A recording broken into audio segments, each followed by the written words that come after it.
حضرت ابوبکر صدیق رضی اللہ تعالیٰ عنہ ارشاد فرماتے ہیں میں حضور کے ساتھ تھا، ایک میدان سے ہم گزر رہے تھے تو ساتھ ہی ایک باغ تھا، وہاں بڑا رش تھا، لوگ بڑے اکٹھے تھے، بہت سارے لوگ جمع تھے۔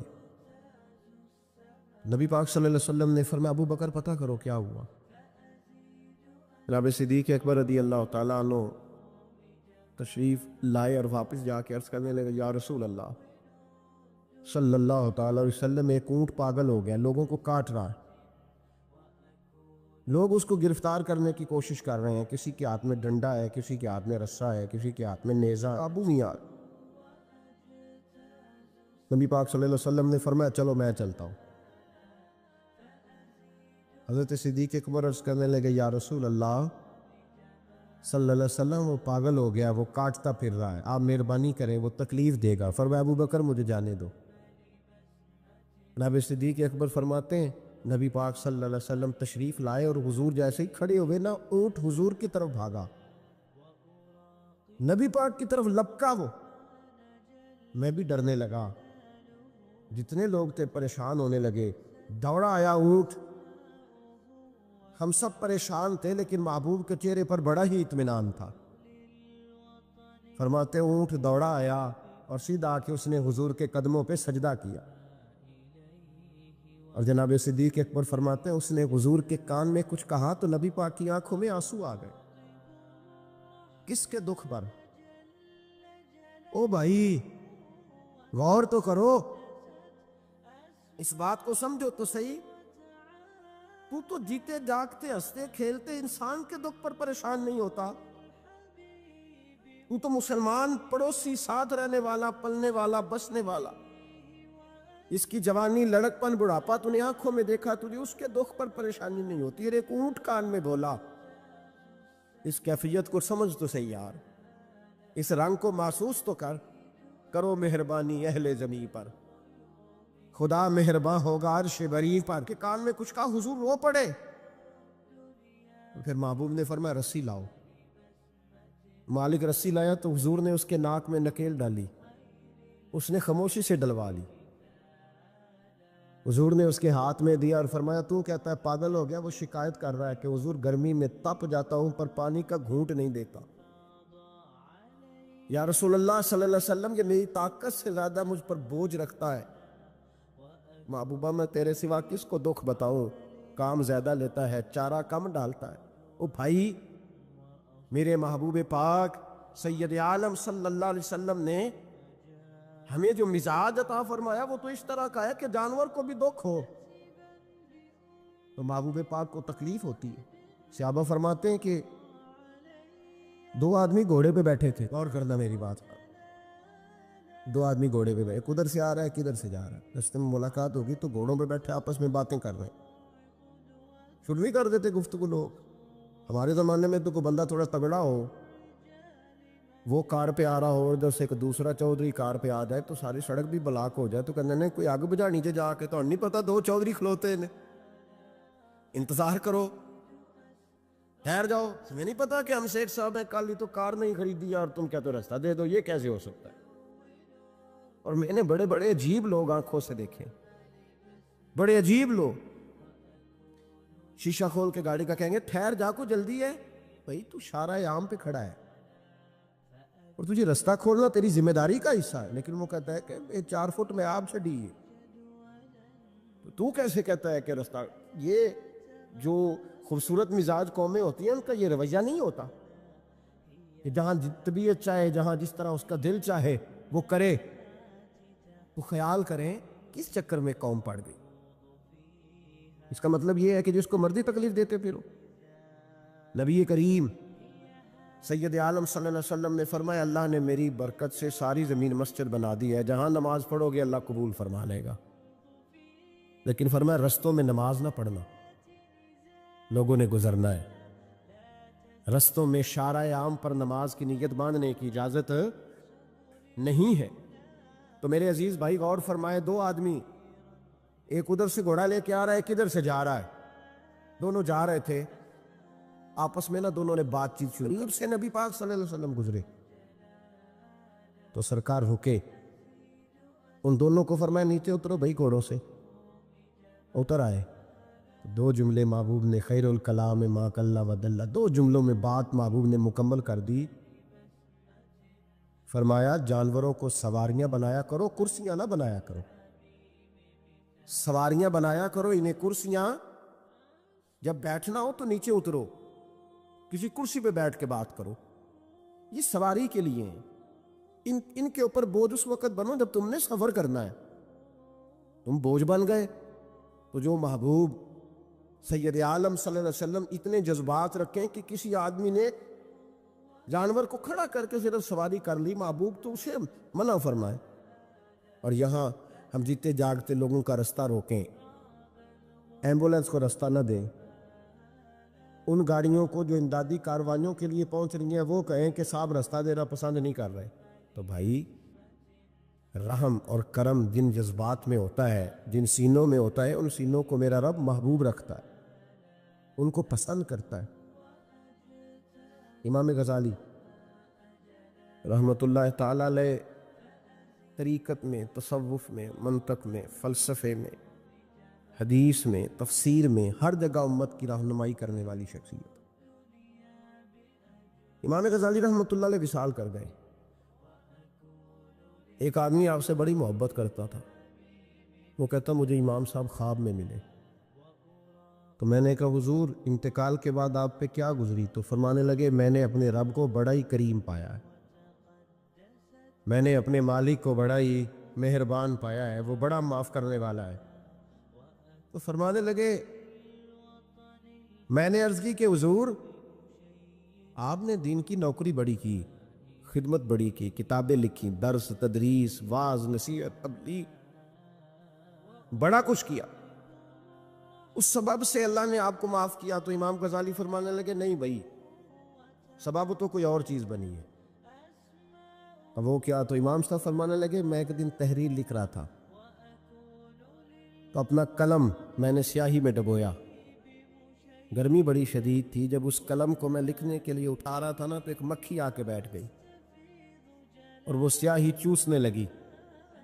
میرے دل میں خیال آیا بیچاری پیاسی ہے، چلو اچھے طریقے سے چوس لینا، اس کی گرمی تھوڑی ٹھنڈی ہو جائے تو میں دوبارہ سے سیاہی لگا لوں گا. فرماتے میں نے اسے وہ موقع دیا، اس نے اچھے طریقے سے اس سیاہی کو پی لیا، وہ تو اڑ گئی، بات ختم ہو گئی، میں بھول گیا، کبھی یاد ہی نہیں آیا. فرماتے ہیں جب میرا حساب ہونے لگا تو مالک کونین نے پوچھا غزالی وہ جو مکھی پہ رحم کیا تھا تو تیرا اس سے کیا لالچ تھا؟ کیا لالچ تھا؟ نہ تو اس کا کوئی ووٹ بینک تھا، نہ تیرے کام آ سکتی تھی، نہ وہ کوئی ڈیوٹی کر سکتی تھی، نہ تیرے کوئی وہ تیری تعریف کر سکتی. اس بے زبان سے کیا لالچ تھا؟ کیوں موقع دیا؟ تو امام غزالی فرمانے لگے مولا تیری مخلوق سمجھ کے، اللہ تیری مخلوق سمجھ کے. تو رب کریم نے فرمایا تو میری مخلوق پہ رحم کرے تو میں تیرے اوپر رحم نہ کروں؟ کھول دو جنت کے دروازے، میں نے غزالی کو بے حساب جنت عطا فرما دی. بھائی شرط یہ ہے کہ تو دیکھ تو صحیح، کبھی تو نے رحم کھایا؟ تو نے کبھی توجہ کی ہے؟ ہمارے دائیں بائیں اتنے زیادہ دکھ نہیں جتنے زیادہ ہم لوگ ہیں، اتنے دکھ نہیں جتنے ہم ہیں. اگر تھوڑا سا غور کر، آپ یقین کریں ہماری گفتگو ہماری ذات سے شروع ہوتی ہے اور ختم بھی ہماری ذات پر ہی ہوتی ہے. او بھائی تو صرف اپنے آپ کو سجانے سنوارنے جو میرے ذہن میں آیا، اور یہ جو ہمارے تعلقات ہیں نا دنیا میں، یہ بھی ہم نے اپنی ذات کے لیے رکھے ہوئے ہیں. یہاں تو سلام اس سے لوگ لیتے ہیں جس سے کوئی کام پڑتا ہے، یہاں تو 2 4 5 رشتے اس لیے رکھے ہوئے ہیں کہ کبھی کوئی مصیبت آ گئی تو کام آئیں. کچھ تعلقات اس لیے تو غریب کو دوست بھی نہیں ملتا، اس لیے کہ اس سے کسی کو کام کیا پڑے گا. لوگوں نے شناسائی بھی ان لوگوں سے رکھی ہوئی ہے جن سے کچھ نہ کچھ ان کے ذاتی مفادات میں بسے. دل نرم ہوتا ہے نا، انسان کا دل نرم ہوتا ہے تو وہ یہ نہ سمجھے کہ ایک آدمی کا دل نرم ہوا، وہ سمجھے کہ پورے معاشرے پہ اللہ مہربان ہو گیا. دلوں کی نرمی معاشرے میں خوشبو پیدا کرتی ہے، دلوں کی نرمی گھر بساتی ہے، دلوں کی نرمی انسانوں کا انسانوں سے رشتہ مضبوط کرتی ہے. دلوں کی نرمی انسانوں کو انسانوں سے بھی جوڑتی ہے اور انسانوں کو ان کے رب سے بھی جوڑ دیتی ہے۔ دل جب نرم ہوتے ہیں تو پھر معاشرے کے اندر پیار پھیلتا ہے، محبت پھیلتی ہے، مساوات قائم ہوتا ہے، تعلقات مضبوط ہوتے ہیں۔ اس لیے دل صحابہ کرام میں سے اگر کسی کا دل سخت ہوتا تھا تو وہ نبی پاک کی بارگاہ میں حاضر ہو کے دعا پوچھتا تھا۔ حضرت عائشہ صدیقہ نے کہا یا رسول اللہ صلی اللہ علیہ وسلم دل سخت ہو گیا، تو فرمایا یتیم کے سر پہ ہاتھ پھیرا کر، دل کو اللہ نرمی عطا فرما دے گا۔ ایک صحابی نے عرض کی حضور دل سخت ہو گیا، تو نبی پاک نے فرمایا موت کو یاد کیا کر، تیرا دل نرم ہو جائے۔ ایک نے کہا حضور میرا دل زنگ آلود ہو گیا، تو محبوب نے فرمایا قرآن پاک کی تلاوت کیا کر۔ دلوں کا زنگ اللہ تو یہ بہت بڑی بیماری ہے۔ اگر دل میں سختی آ جائے، انسان سخت گیر ہو جائے، لالچ کے رشتے قائم کرنے تو بیمار ہو گئے۔ صحابہ اس کا علاج پوچھتے تھے، عرض کرتے تھے یا رسول اللہ اندر سختی آ گئی ہے، زنگ آلود ہو گیا مزاج، کوئی دعا تجویز کریں، تو محبوب دعا بتلایا کرتے۔ تو یاد رکھیں جب انسان انسانوں پہ رحم کرتا ہے، داتا گنج بخش علی حجویری رحمت اللہ علیہ کشف المعجوب کے اندر لکھتے ہیں، فرماتے ہیں ایک شخص تھا بنی اسرائیل میں، تو کسی پہاڑ کی چوٹی پر عبادت کرتا تھا۔ لوگ اس سے ملنے جاتے تھے، درویش لوگ جو ہوتے ہیں نا ان کی بڑی بات ہوتی ہے۔ وہ نیک آدمی پہاڑ کی چوٹی پر عبادت کرتے تھے، بنی اسرائیل کے ولی تھے۔ لوگ ملنے جاتے تھے تو رستے میں ایک ڈھلان تھی، لوگ اوپر چڑھتے تو انہیں دقت ہوتی۔ ایک دن اس ولی کے دل میں خیال آیا یا اللہ تو اسے پیدا نہ کرتا تو کیا عرض تھا۔ رب کریم نے اس وقت کے نبی پیغمبر علیہ السلام کو وحی فرمائی کہ جب وہ آپ کے پاس آئے نا تو اسے کہہ دینا تو میری تخلیق پہ اعتراض کرتا ہے، اسے کہہ دینا کہ میں نے اس کا نام ولیوں کی صف سے کاٹ کر نافرمانوں کی صف میں لکھ دیا ہے۔ میری تخلیق پہ اعتراض کرتا ہے، میں نے جو بنایا حق اور سچی بنایا ہے۔ وہ ملاقات ہوئی تو نبی علیہ السلام نے فرمایا بھئی رب فرماتا ہے تیرا نام کاٹ دیا ہے ولیوں کی صف سے اور نافرمانوں کی صف میں لکھا ہے۔ بندہ سجدے میں گر گیا، یا اللہ تیرا شکر ہے، یا اللہ تیرا شکر ہے۔ پیغمبر علیہ السلام فرمانے لگے تو بڑا بیوقوف ہے، مقام استغفار اور شکر ادا کر رہا ہے۔ کہنے لگا حضور آپ نے بات ہی بہت بڑی کر دی ہے، میرے رب نے میرا نام لیا ہے، میں کہا وہ کہا، اس نے کہا کہ نام کاٹا ہے، میرے رب نے۔ اللہ اکبر، میں تو سوچ بھی نہیں سکتا تھا کہ میرا ذکر اور وہاں ہوگا، اما میں تو اس کھاتے میں ہی نہیں تھا، اتنی بڑی جگہ میرا تذکرہ ہوا۔ اللہ اکبر۔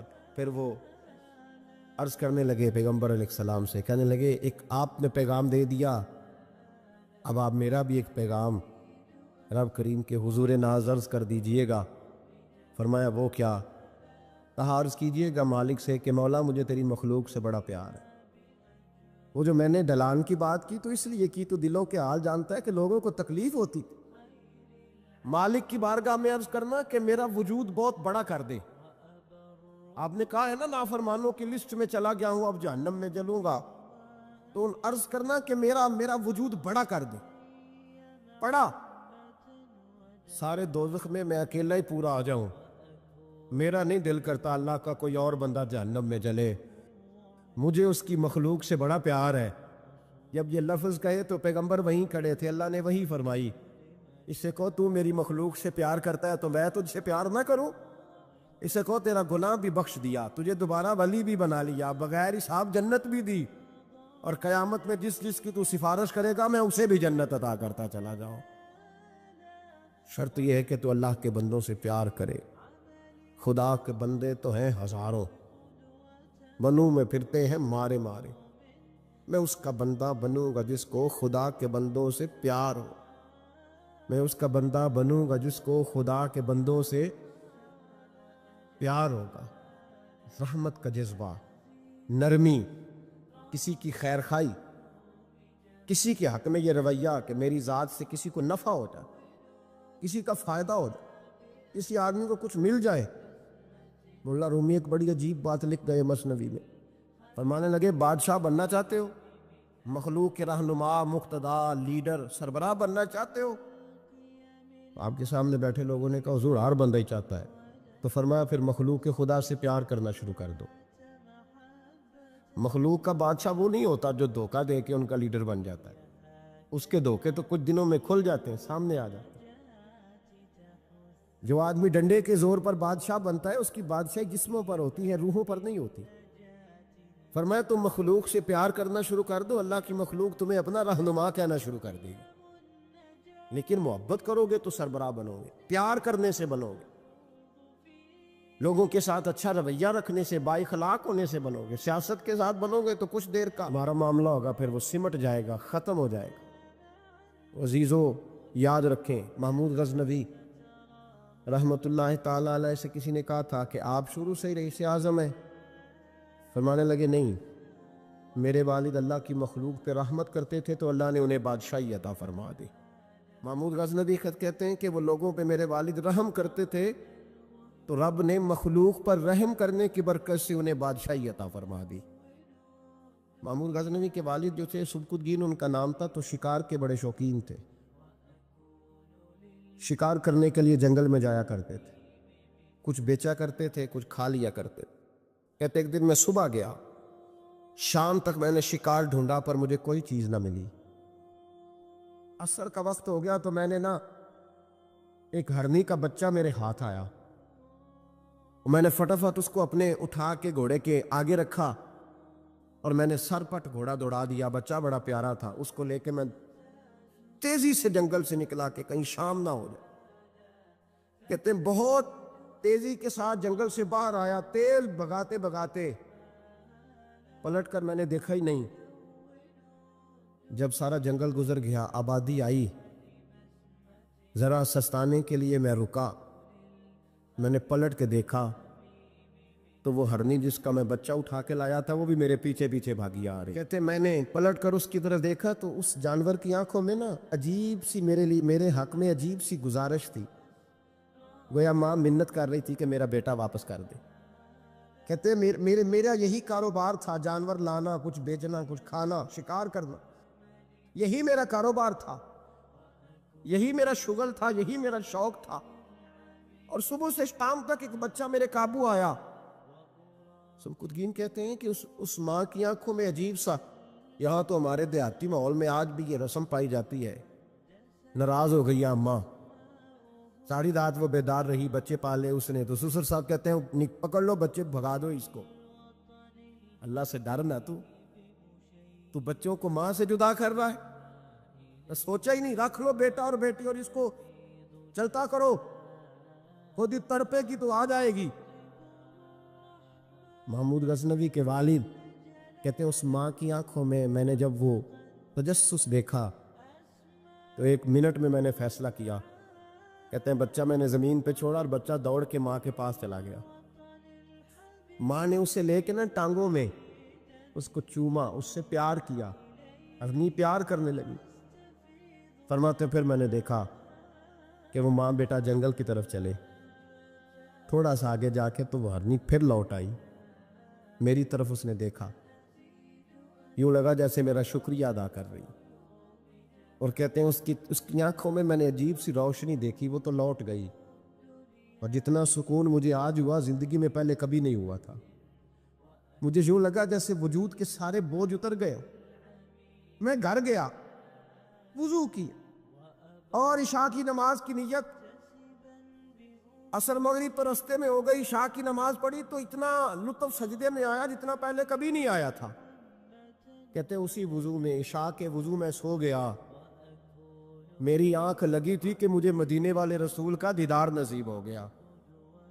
محبوب پاک علیہ السلام میری خواب میں آئے اور حضور نے فرمایا تو نے آج اللہ کی مخلوق پہ رحم کیا ہے تو رب نے تجھے اپنی مخلوق کا سربراہ بنانے کا فیصلہ فرما لیا ہے، اب بادشاہیاں تیرے ہاتھ میں آئیں گی، اب تو بادشاہ بنے گا اور اللہ کی مخلوق کو آگے لے کر کے چلے گا، ان کی رہنمائی اور پیشوائی تو کرے گا۔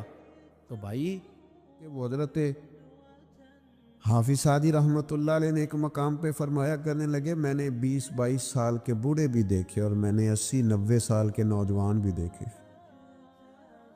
حضور یہ کیا بات ہوئی؟ فرمانے لگے عمریں بڑی زیادہ ہو گئی ہیں لیکن اپنے مزاج کے لحاظ سے وزادار بچپنا ہے طبیعت، ابھی بھی عادات ایسی ہیں کہ جن میں غور کرنے کی ضرورت۔ اور فرماتے ہیں کچھ لوگ ایسے ہیں کہ عمریں تھوڑی ہیں لیکن انہوں نے اپنے آپ کو سمیٹ لیا ہے، بعض چیزوں پر اپنے اوپر پابندی کر لی ہے، بعض چیزوں کا لحاظ کرتے ہیں، کچھ معاملات سے بڑی ہمت کر کے بچتے ہیں۔ پھر انہوں نے نتیجہ نکالا، کہنے لگے میں اس نتیجے پہ پہنچا ہوں کہ بزرگی عمر کے ساتھ نہیں ہوتی، علم اور حلم کے ساتھ ہوتی ہے۔ حضرت غوث اعظم رضی اللہ تعالیٰ عنہ 2000 دینار کا جوڑا پہن کے جمعے کا خطبہ دیتے تھے۔ 2000 دینار کا جوڑا۔ تو آپ کی اہلیہ نے ایک دن کہا کہ حضرت کئی دفعہ ایسے ہوتا ہے کہ صبح کا کھانا گھر میں ہوتا ہے اور شام کا نہیں ہوتا، لیکن آپ جب منبر کی طرف بڑھتے ہیں تو آپ کا لباس اتنا شاہانہ ہوتا ہے کہ لوگ سمجھتے ہیں پتہ نہیں ہم کتنے کو مالدار ہیں۔ تو حضرت فرمانے لگے یہی تو میں چاہتا ہوں، میں نہیں چاہتا کہ میں پھٹے کپڑے پہن کے رکھوں اور لوگ جاتی دفعہ میرے ہاتھوں میں نذرانہ تھما کے جائیں کہ یہ رکھ لیں، لباس لے لیجئے گا۔ فرمایا اس طرح کا لباس پہنیں گے، اس طرح کی وزاداری اختیار کریں گے کہ جدھر جدھر سے گزریں گے لوگ سمجھیں گے کہ اللہ نے دینداروں کو بڑا بے نیاز بنایا ہوا ہے۔ ہم اپنی وزاداری کے اندر کیوں کوئی کمزوری لائیں؟ مزاج کے اندر آپ یقین کریں حضرت سعدی شیرازی قرضہ پکڑ کے مہمان نوازی کرتے، قرضے پکڑ پکڑ کے لوگوں کو کھانا کھلانا، اس لیے کہ وزاداری قائم رہے اور کسی جگہ کسی کمزوری کا اظہار نہیں کرنا تاکہ کسی کو پتہ نہ چل جائے، کوئی یہ نہ سمجھے کہ دین کے نام پہ آئے ہیں تو بار بار یہاں سے سوال ہو رہا ہے۔ تو یہ حیا ہے، یہ خوبصورتی ہے، یہ مزاج کا حسن ہے۔ رسول رحمت صلی اللہ تعالی علیہ وآلہ وسلم نے ہمیں ایک اور حیا کرنے کا بھی کہا ہے، اس پر بھی حضور نے ہماری توجہ دلائی۔ وہ حیا کیا ہے؟ وہ ہے اپنے رب سے حیا کرنا، اپنے مالک سے حیا کرنا۔ جب ہم لوگوں کے بیچ ہوتے ہیں تو لوگوں سے حیا کرتے ہیں۔ حضرت عثمان غنی رضی اللہ تعالیٰ عنہ غسل خانے کی 4 دیواری کے اندر بھی غسل کرتے تھے تو تہمت باندھ کے۔ تو گھر والوں نے یہ کسی نے پوچھا کہ حضور غسل خانہ چاروں جانب سے بند ہے اور اس کے اوپر چھت ہے اور آپ اس میں غسل کر رہے ہیں تو پھر بھی آپ تہمت کے ساتھ اور بڑا سمٹ کے اور بڑا کونے میں بیٹھ کے۔ تو آپ فرمانے لگے جب لوگوں کے بیچ ہوتا ہوں تو لوگوں سے حیا کرتا ہوں، جب تنہا ہوتا ہوں تو رب سے حیا کرتا ہوں۔ حضرت امام اعظم ابو حنیفہ گھر کی 4 دیواری میں بھی ننگے سر نہیں بیٹھتے تھے، ٹانگیں پھیلا کے نہیں بیٹھتے، فرماتے تھے سوتے وقت یہ کام کروں گا، میں گھر میں بھی وہ لہجہ اختیار نہیں کرنا چاہتا، اس لیے کہ میں اس رب کا ماننے والا ہوں جو حی و قیوم، جو ہر جگہ دیکھتا ہے، رب سے بھی حیا۔ اور آپ کو پتہ ہے ہمارے صوفیاء نے فرمایا ہے کہ سب سے زیادہ اللہ سے وہ بندہ حیا کرتا ہے جو اپنی خیالات پر کنٹرول کرتا ہے، اپنے جذبات پر کنٹرول کرتا ہے، جو وسوسوں کو نہیں آنے دیتا، جو اپنی طبیعت میں کوشش کرتا ہے کہ اچھے خیالات ہی رہیں، وسوسے آئیں تو جھٹک دیے جائے، اس لیے کہ وہ نبی پاک علیہ السلام کا جو فرمان موجود ہے نا کہ رب نہ تمہاری جیبیں دیکھتا ہے نہ صورتیں دیکھتا ہے، وہ جب دیکھتا ہے تمہارا دل دیکھتا ہے۔ تو وہ حیا کرتے ہیں کہ دل میں کوئی ایسا خیال آئے جو غلط ہو، برا ہو، گندا ہو، چونکہ مالک نے دیکھنا ہے، وہ اس لیے خانہ دل کو صاف رکھتے۔ لیکن نہ کوئی مہمان گھر میں آتا ہے تو لوگ فٹافٹ صفائی نہیں کرتے، چیزیں نہیں اٹھاتے کہ وہ کیا سوچے گا، یہ کتنے میلے کچیلے، وہ کہ مہمان نے دیکھنا ہے۔ وہ لوگ تو وہاں بھی وزادار تھے جہاں بات کرنے کی ضرورت ہے۔ نبی پاک علیہ السلام نے صحابہ سے پوچھا کہ وہ کون سا درخت ہے جس کی مثال مومن کی طرح ہے، تو حضرت عبداللہ ابن عمر فرماتے ہیں مجھے سوال کا جواب آتا تھا کہ وہ کھجور کا درخت ہے، لیکن چونکہ حضرت عمر بیٹھے تھے میرے والد، چونکہ حضرت صدیق اکبر بیٹھے تھے، چونکہ حضرت عثمان غنی بیٹھے تھے، چونکہ علم و حکمت کے تاجور مولا علی بیٹھے تھے، مجھے جواب آتا تھا، لیکن حضرت عبداللہ ابن عمر فرماتے ہیں حیا مانے تھی، حیا نے مجھے منع کیا کہ اتنے بزرگ بیٹھے ہوں اور تو جواب دیتا پھرے۔ ہمارے مفسرین کرام نے یہاں لکھا ہے کہ اساتذہ اور مشائخ کی موجودگی میں علم بتانا بھی منع ہے۔ آپ کے بڑے بیٹھے ہوں، آپ تقریر کرنے سے بھی لحاظ کریں، آپ وہاں کوئی مسئلہ نہیں بیان کریں۔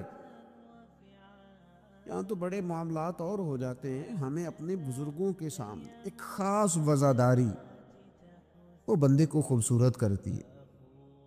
حضرت عباس حضور کے چچا ہیں، ان کے بیٹے جناب عبداللہ ابن عباس فرماتے ہیں میرے والد سے کسی نے پوچھا تھا آپ بڑے ہیں کہ نبی پاک؟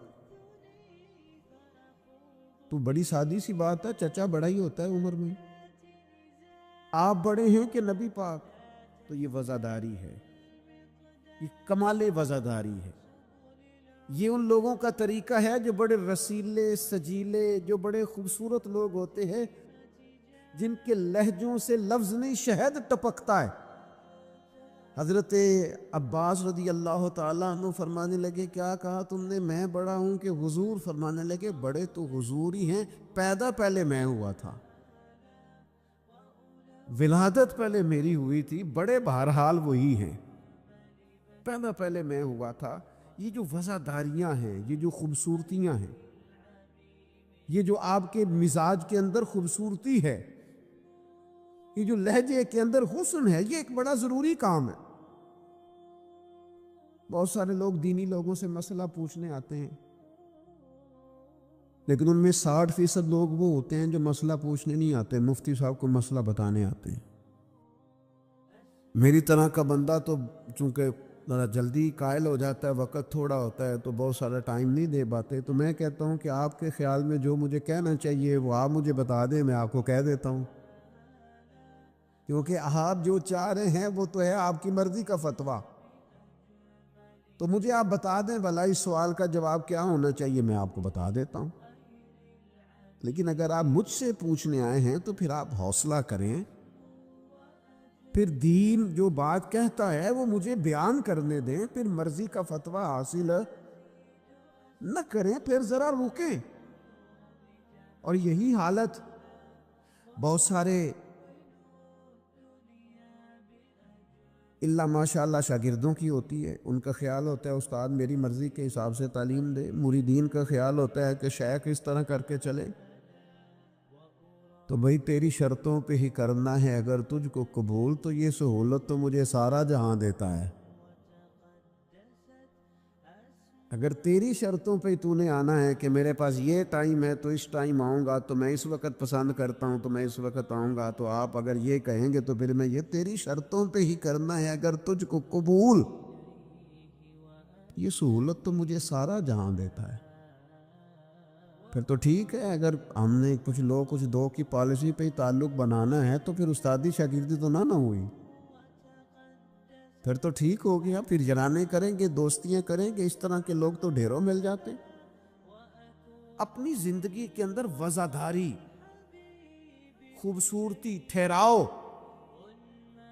لہجے کے اندر حسن، مزاج کے اندر ایک کمال۔ حضرت امام مالک رحمۃ اللہ علیہ کو کسی بات پر امام اعظم نے بڑا ڈانٹ دیا، شاگرد تھے، بڑا ڈانٹ دیا، سخت ڈانٹا، اور اس کے بعد بھی وقفے سے کبھی کوئی ایسی بات ہوتی تو امام صاحب کہتے ہیں میری طبیعت سے وہ غصہ نہ جاتا کہ یار اس نے ایسا کیوں کیا۔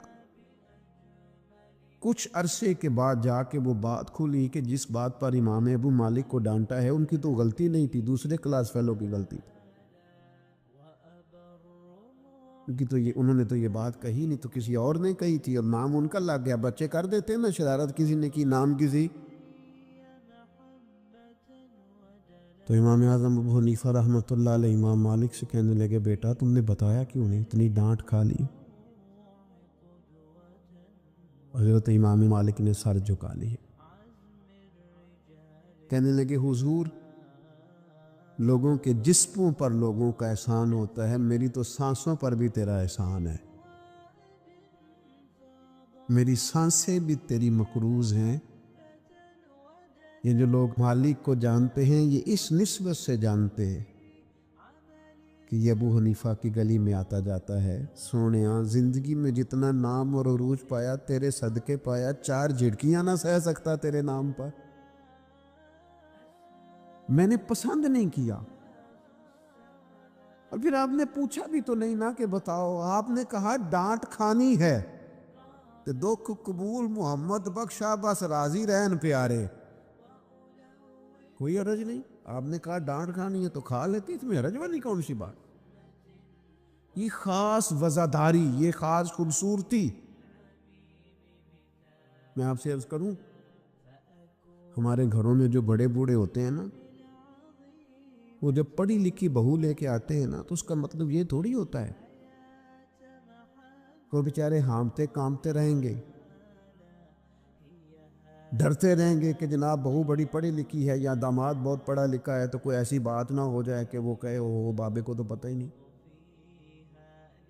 پڑھا لکھا وہ بندہ ہوتا ہے جو دوسروں کے مزاج کی رعایت کرے، جو تھوڑا سا سمجھے کہ میری اس چیز کی وجہ سے کوئی شخص کسی کمزوری کا شکار تو نہیں ہو رہا۔ اگر آپ نے تربیت کی ہے تو پھر تربیت کا معنی تو یہ ہونا چاہیے کہ اسے ادب بھی کرنا ہے، پیار بھی کرنا ہے، گھر کے بزرگوں کے حق میں اس کے رویے میں نرمی بھی آئے۔ اور اگر آپ نے تربیت یہ کی ہے کہ امچما دیگرے نیز تمہاری طرح کا دوسرا کوئی نہیں، تو پھر یاد رکھو اگر تمہاری طرح کا دوسرا کوئی نہیں نا تو پھر تمہیں بھی کوئی ماننے کو تیار نہیں ہے۔ پھر جعلی روب اور ہوتا ہے اور دلوں میں محبت اور ہوتی ہے، پھر ان چیزوں میں فرق ہوتا ہے۔ اگر آپ تعلیم یافتہ ہیں تو آپ دوسروں کے مزاج کی رعایت کریں۔ آپ کو پھر حضرت مولا علی شیر خدا رضی اللہ تعالیٰ عنہ سے آپ نے فرمایا ایک مقام پہ فرمایا ہر چیز کی زکوٰۃ ہوتی، عقل کی زکوٰۃ پتہ کیا ہے؟ حضور کیا فرمایا؟ عقل کی زکوٰۃ جاہلوں کے ساتھ گزارا کرنا ہے۔ تیری عقل کی زکوٰۃ نکلے گی، تجھے پتہ چلے گا کہ تو کس طرح گزارا کرتا ہے۔ اور اگر تو جاہل سے گزارے نہیں کر سکتا تو پھر اس کا مطلب یہ ہے کہ تو نے علم کو سمجھا۔ عزیز دوست، آپ غور فرمائیں اور اس پر آپ توجہ رکھیں گے کہ وزاداری، لفظوں کا چناؤ، قرآن مجید نے کہا یا ایھا الذین آمنوا لا تقولوا رائنا وقولوا انظرنا۔ اے ایمان والو، تم نے جب میرے محبوب سے بات کرنی ہے تو رائنا نہیں کہنا، انظرنا کہنا ہے۔ یہ نہیں کہنا حضور سمجھ نہیں آئی رعایت کر دے، یہ کہنا یا رسول اللہ ایک نظر کرم کر دے، ذرا بات دوبارہ سمجھا دیں۔ آپ اچھے جملے تلاش کے، وزاداری کے ساتھ، ایک خاص حیا کے ساتھ۔ حضرت مولا علی شیر خدا فرماتے ہیں حضور سے مسئلہ پوچھنا تھا۔ مسئلہ پوچھنا بڑا ضروری کام ہے، اگر آپ مسئلہ دریافت نہیں کرتے تو بڑا عرصہ تک ماحول اس طرح کا رہ جاتا ہے کہ جس سے آپ جہالت میں ہی وہ کام کرتے رہتے ہیں۔ مسئلہ پوچھیں گے تو بات بہتر ہوگی، آپ بات پوچھ لیں گے، بات کلیئر ہو جائے گی، آپ پھر صاف ستھرے معاملے کے ساتھ عمل کر سکیں گے۔ تو حضرت مولا علی کہتے ہیں حضور سے مسئلہ پوچھنا تھا، سوال کرنا بڑا ضروری ہے، خود حدیث پاک میں موجود ہے سوال کرنا آدھا علم ہے۔ لیکن حضرت علی کہتے ہیں نبی کریم سے مسئلہ پوچھنا تھا، میں نے مہینوں انتظار کیا، ہفتوں انتظار کرتا میں، میرا خیال تھا کہ میں سوال کی تکلیف بھی نہ دوں، کوئی اور آ جائے آ کے حضور سے مسئلہ پوچھ لے۔ حیا مانی تھی، میں داماد ہوں حضور کا رشتے میں۔ کچھ ایسی باتیں ہیں جو حیا کے مانند میں سوال نہ کرتا، میرا دل ہوتا کوئی اور پوچھ لے، وہ پوچھے گا حضور بتائیں گے، ساتھ میرا مسئلہ بھی حل ہو جائے گا۔ لیکن جہاں لوگ بے باکی کو اور بے حیائی کو کہتے ہیں جی او ہو میں پرواہ نہیں کرتا، تو یہ تو بھئی آپ نہیں پرواہ کرتے تو آپ کی مرضی ہے. اور ہمارے زمانے میں ویسے بھی جو زیادہ بدتمیز ہوتا ہے اس کا عروج بھی زیادہ ہوتا ہے. بدتمیزوں سے لوگ ڈرتے ہیں. بدتمیز جو ہوا لوگ اس سے ڈرتے ہیں, کہتے ہیں کوئی ایسی بدتمیزی کر دے گا کہ بعد میں دقت ہوگی. وہ شریف آدمی اس سے جھجک رہا ہوتا ہے, وہ سمجھ رہا ہوتا ہے میں بڑی شے ہوں. تو کچھ بھی نہیں ہے بھائی, تو بدتمیز ہے. اور کچھ لوگ گاند سے اس لیے بچتے ہیں کہ اس میں روڑا پھینکا تو چیٹے پڑیں گے, پھر کپڑے بدلنے پڑیں گے, نہانا پڑے گا, اس لیے لوگ بچ کے گزرتے ہیں. تیرا خیال ہے کہ تجھ سے بڑا لوگ ڈرتے ہیں؟ تو اپنی زندگی میں وزاداری, شرم و حیا, اللہ کریم ہم سب کے دلوں میں اطمینان اور سکون عطا فرمائے, اور اللہ تعالیٰ محبوب کے قدموں کا صدقہ ہمیں وزاداری نصیب کرے.